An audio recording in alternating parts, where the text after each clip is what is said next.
Now measures of skewness. In the previous section, we have seen that the term skewness refers to lack of symmetry. So this skewness will tells us the direction and extent of asymmetry in a distribution. And these are two types of measures of skewness. First is absolute measures of skewness and relative measures of skewness. First we'll see absolute measures of skewness. Now it is based upon mean, median and mode. The absolute measures of skewness based upon mean, median and mode are SK means skewness, mean minus mode and mean minus median. Okay, very simple formula. Formulae are very simple, but when you read a question, you should know you should be able to identify this question is from this topic, and we have to use this formula. Okay. Now, based upon quartiles, the absolute skewness SK based upon the quartiles of a distribution is given below. Here also, formula is given SK Q3. Q3 means upper quartile plus Q1 means lower quartile and twice medium quartile. Okay, median quartile. And here, or this can also be written as this, right? Because this Q2 is nothing but median. Now, relative measures of skewness. This is very important. So there are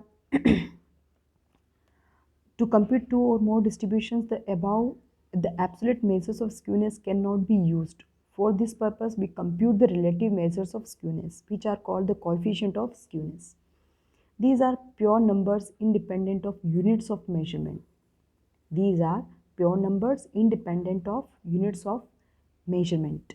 The following, because it's simply a coefficient. The following are the coefficient of skewness: Karl Pearson's coefficient of skewness, Boyle coefficient of skewness, Kelly and coefficient of skewness based on moments, right? So in our syllabus we have this Karl Pearson coefficient. Okay, so we will study this only. So according to Karl Pearson coefficient, we write SK means skewness, and for Karl Pearson we write P.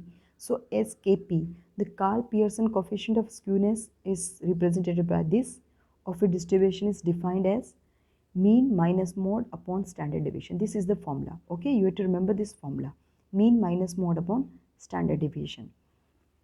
Now see question based on this formula. Compute Karl, you will find this type of question, very small question in 1 or 2 marks question. Compute Karl Pearson's coefficient of skewness for a frequency distribution having mean 50, mode 56 and standard deviation 15.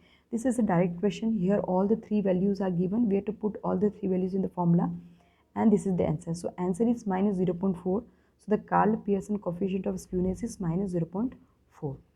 Okay. Now second question, Karl Pearson coefficient of a distribution is given and standard deviation given, mean is given, we have to find mode. So again by putting all the values in the formula we will find mode. So this type of questions you will get in your exam. Okay. Now what if the data is discrete or continuous? So how we will find Karl Pearson coefficient of skewness? So that we will discuss now.